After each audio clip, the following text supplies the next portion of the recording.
Bienvenue dans le Clap dans les Alpes, nouvelle formule, le podcast où on parle de cinéma avec passion depuis les montagnes savoyardes, mais surtout avec des histoires que tu ne trouveras nulle part ailleurs.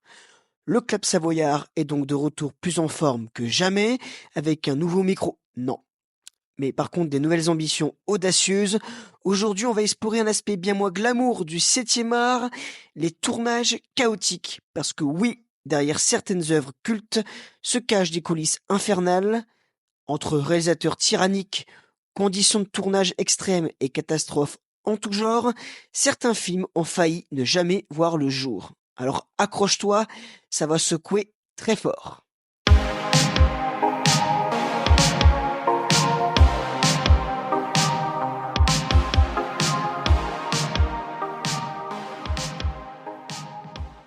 Mais avant de rentrer dans le vif du sujet de cet épisode 10 du Clap dans les Alpes, je tenais à vous remercier, vous, auditrices et auditeurs du Clap dans les Alpes, et vous qui me suivez sur les réseaux sociaux, sur la page du Clap Savoyard.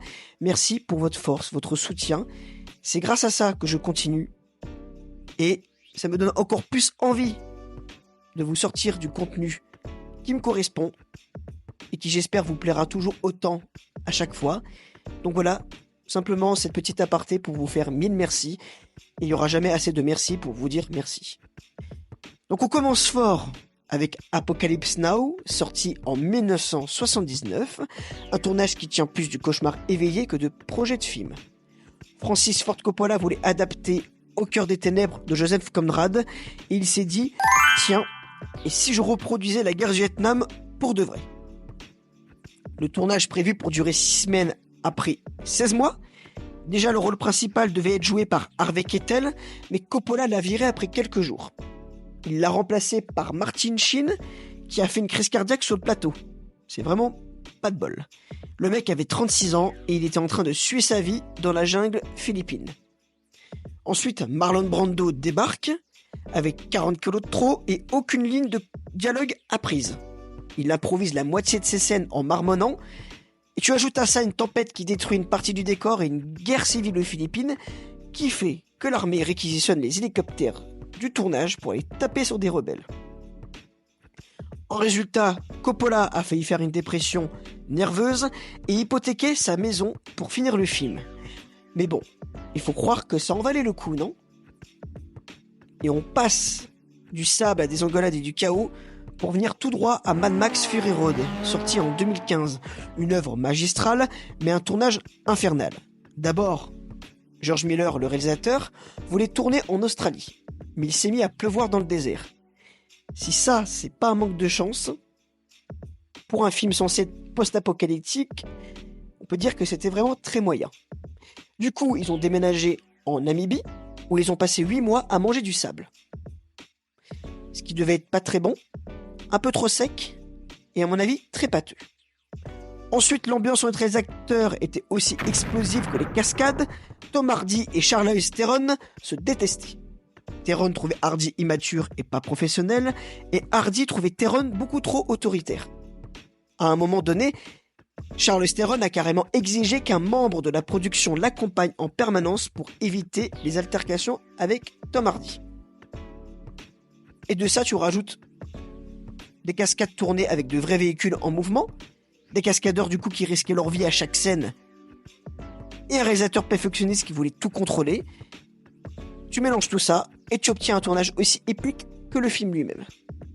Mais si tu veux parler de tournage infernal, tu dois évoquer Werner Herzog et son film Fitzcarraldo, sorti en 1982. Ce film raconte l'histoire d'un homme qui veut transporter un bateau par-dessus une montagne. Et au lieu d'utiliser des effets spéciaux, Herzog a dit « Eh ben on va vraiment tracter un bateau par-dessus une montagne ». Du coup, le résultat, c'est que c'est un tournage au cœur de la jungle péruvienne, avec des maladies tropicales, des accidents et des indigènes qui ont failli assassiner Klaus Kinski.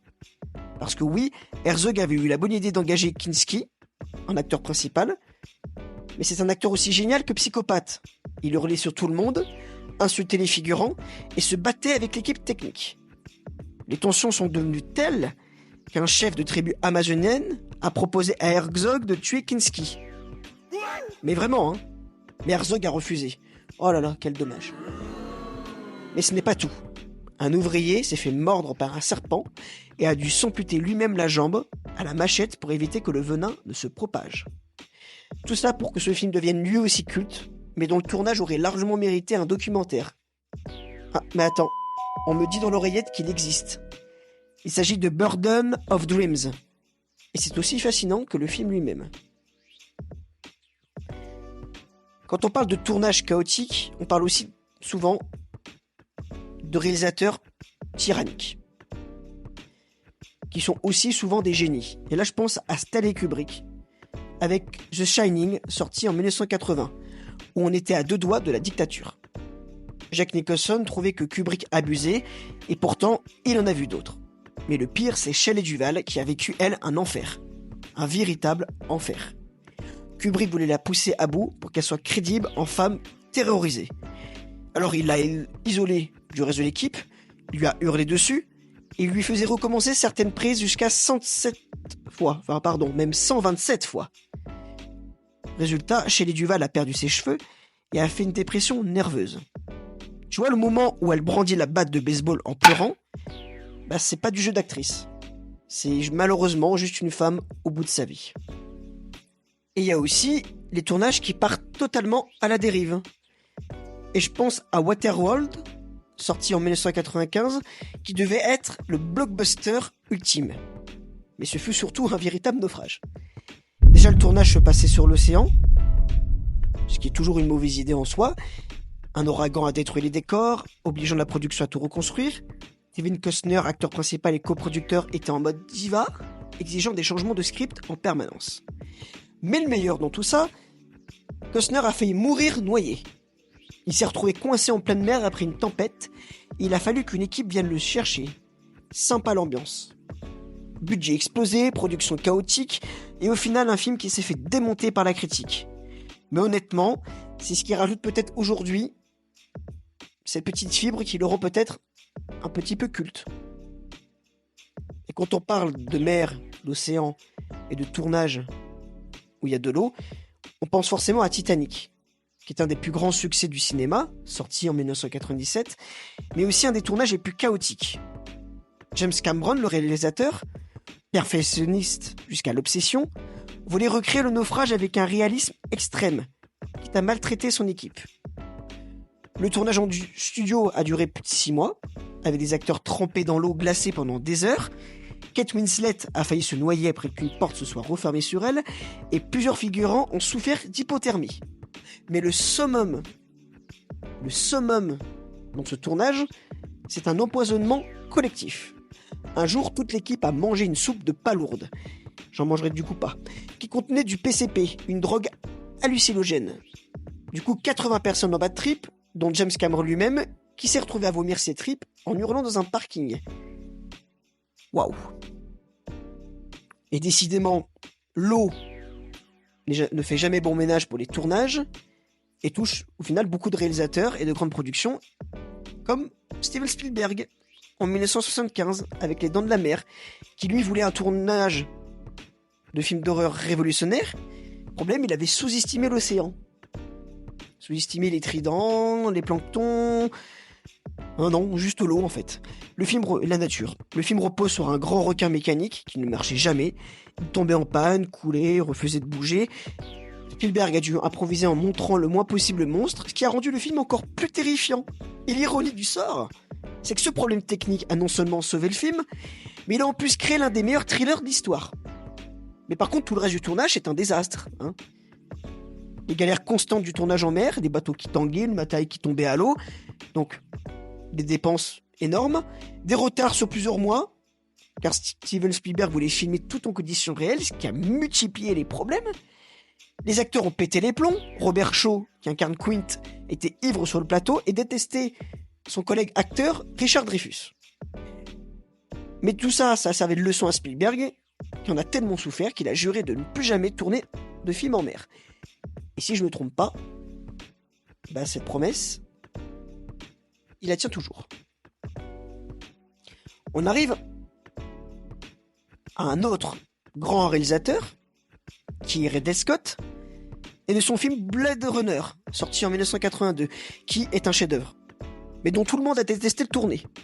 D'abord, Ridley Scott était un tyran perfectionniste, lui aussi, et son équipe américaine ne supportait pas ses méthodes de travail à l'anglaise.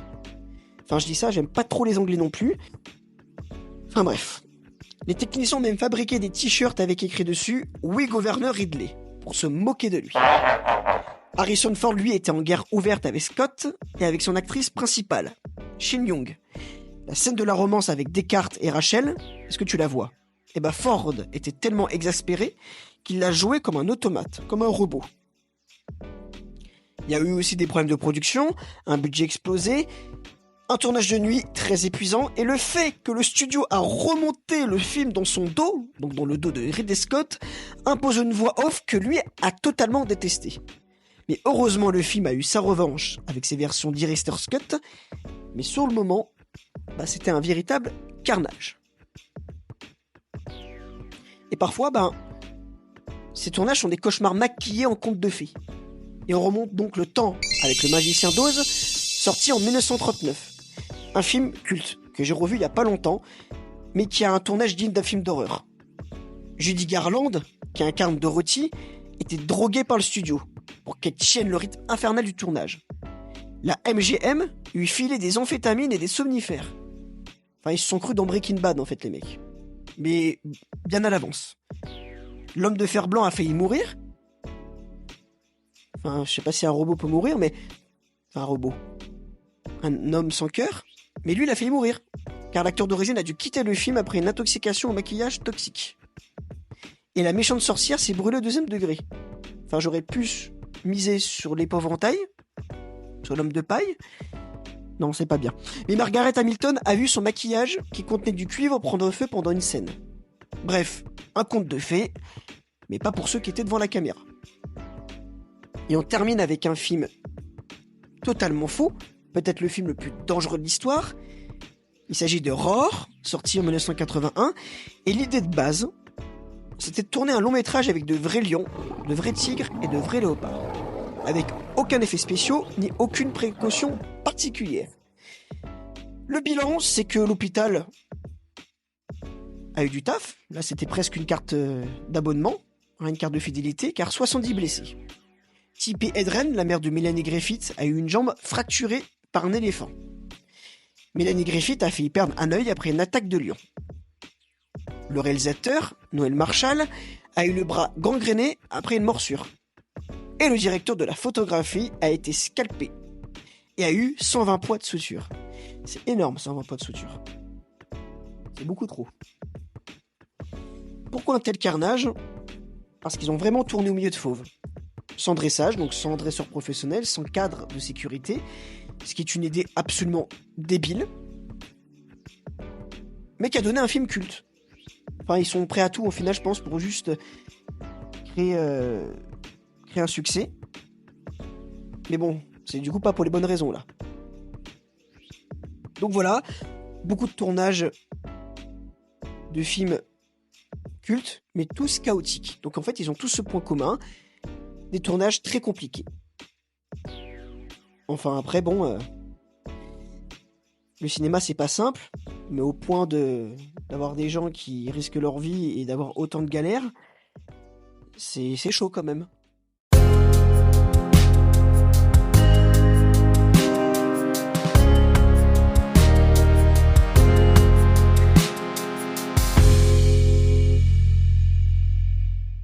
En tout cas, voilà, le cinéma, c'est de l'art, c'est du rêve, mais parfois c'est aussi un sport extrême.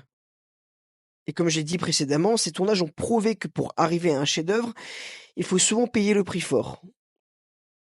Alors si cet épisode t'a plu, fais-le moi savoir, et surtout, dis-moi si tu veux un volume 2, avec peut-être des invités cette fois-ci. Parce que crois-moi, il y a encore beaucoup d'histoires de tournages fous à raconter. C'était le Clap Savoyard pour le Clap dans les Alpes. Cet épisode est disponible sur toutes les plateformes d'écoute, Spotify, Deezer, Amazon, YouTube, etc. N'hésite pas à noter le podcast, cela aide pour le référencement.